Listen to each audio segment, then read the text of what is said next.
요즘 그 부산의 HMM 이전 관련해서 얘기 많이 하고 계신데요. 그 HMM의 전신이 어떤 회사죠? 부산에 HMM을 우리가 유치하겠다고 하는 것은 부산이 북극 항로가 개발될 경우에 해운 항만의 중심 도시가 되기 때문입니다. 그래서 우리는 해수부를 부산으로 옮기고. 아니 HMM의 전신을 물었는데 왜 답변 안 하십니까? 그 규칙을 좀 지켜가시면 안 될까요? 제가 답변할 시간을 할애됐으면 제 답변할 때는 가만히 좀 계시면 안 되겠습니까? 질문에 답을 안 하고 엉뚱한 걸 하고 질문을 계시지 않습니까? 답을 하는 중이잖아요. 자꾸 이런 식으로 다른 사람 발언에 끼어들거나 규칙을 어기는 거는 좀 사회자께서 제지해 주시면 좋겠어요. 네, 정해진 답변을 원칙적으로 하지 않는 답변 것도 시간 제지해 주셔야 30초가 됩니다. 보장된다는 점은 아까 말씀드립니다. 15초 남았으니까 마저 할게요. 네. 어쨌든 부산을 해운 항만의 중심 도시로 만들어야 됩니다.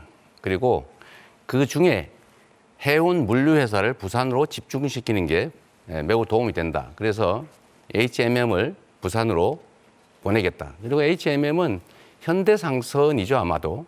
현대상선일 텐데 현대상선의 시간 지났습니다. 이제 HMM이 현대상선이 전신인데요. 과거에 2000년대 초에 대북 사업하다가 2억 달러 정도 이렇게 자금이 사용돼 가지고 기업이 휘청거린 적이 있습니다.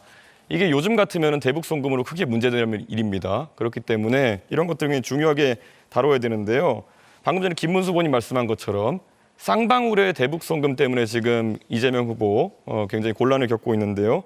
쌍방울 대북 송금은 법적 판단과 무관하게 미국의 제재 대상이 될 수 있는 문제라는 걸 알고 계실 거라 생각합니다. 대통령이 되신다 하더라도 미국 입국이 제한될 수 있는 문제입니다. 이민법 212조에 따라 가지고 제한될 수 있는데 사실 뭐 이런 문제가 있기 때문에라도 외교에서 이재명 후보가 굉장히 불리한 상황에 놓이게 될 것이다라는 건 자명하고요.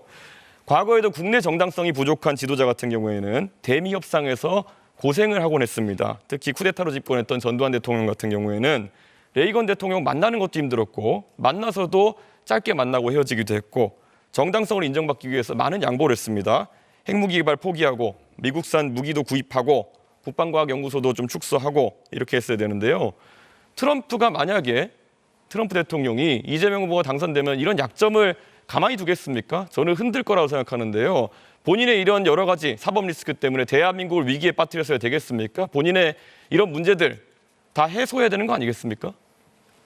재판을 안 받으면 해소가 안 될 거잖아요. 제가 대북 송금에 관여했다는 건 아무런 근거도 없는 얘기고 실제로 그들이 저를 위해서 송금했다는 것은 믿을 수 없는 얘기고 주가 조작을 하다가 수사를 받으니까 아마도 그걸 도박 자금으로 썼다는 설도 있는데 저는 이 진상이 곧 규명될 거라고 봐요.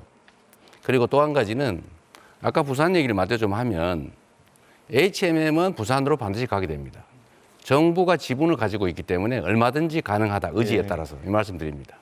지금 그러면 쌍방울이라는 기업이 결국엔 과거엔 속옷 만들었었고 이번에 대북 사업을 하기 위해서 결국에는 뭐 스마트팜이나 이런 것들을 언급하는 그런 상황인데 그게 그러면 얼마나 진실된 이야기라고 사람들이 생각하겠습니까? 쌍방울이 속옷 만들던 회사가 스마트팜을 하기 위해 가지고 북한에 송금을 하다 걸려서 도박 자금을 날려가지고 이재명으로 물고 늘어졌다. 이 해명을 트럼프가 받아들이겠습니까? 저는 그렇게 자꾸 하늘을 가리려고 하는 행동을 하지 않으셨으면 좋겠다.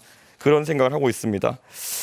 그리고 사드 문제에 대해 가지고 이재명 후보가 사드는 미국 방어용이다라는 말씀하신 적이 있습니다. 근데 사드라는 무기 체계를 전혀 이해 못하고 계신 것 같은데 사드는 종말 단계에서 미사일을 요격하는 그런 체제입니다. 그렇기 때문에 떨어지는 것을 요격하는 것이거든요. 사드 미사일과 레이더가 우리나라에 배치돼 있다는 것은 우리나라에 떨어지는 것을 막겠다는 그런 의지입니다. 그런데 지금 이재명 후보는 흔히 그러니까 중국에서 얘기하는 것이나 아니면 음모론자들이 얘기하는 것을 또 받아들이셔가지고 결국 사드가 미국 방어용이라는 주장을 하고 계세요. 이런 식으로 잘못된 정보를 바탕으로 해가지고 이런 음해를 하시면은 과연 미국에서 봤을 때는 이 사람은 뭘 해도 이렇게 왜곡해서 인식하는 사람이구나. 이거 만약에 외교위원장에 가셔서 대통령으로서 발언하셨다면은 큰 망신살 발언인데 아직까지도 사드는 미국 방어용이라는 입장을 유지하십니까?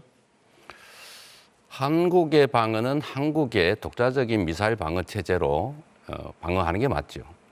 그리고 당시에 이것은 매우 많은 논란이 있었는데 지금은 이미 배치가 끝났기 때문에 더 이상 이 문제를 논란하는 것은 한국의 외교 안보 전략상 그리 바람직하지 않습니다.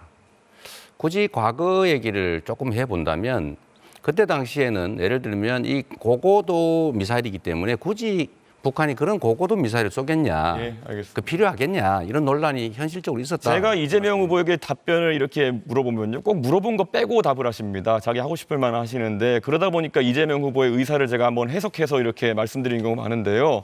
최소 2명의 후보에게 질문해야 되는 입장을 거죠? 철회하지 말씀드립니다. 않겠다는 이야기를 지금 하고 계신 거로 보입니다. 그렇기 때문에 유권자들께서 사실 이런 식으로 미국과의 안보 관계에 있어서 거짓 정보를 설파하는 사람이 과연 한미 관계를 이끌어갈 수 있겠느냐 이런 걸 고려해 주셨으면 합니다.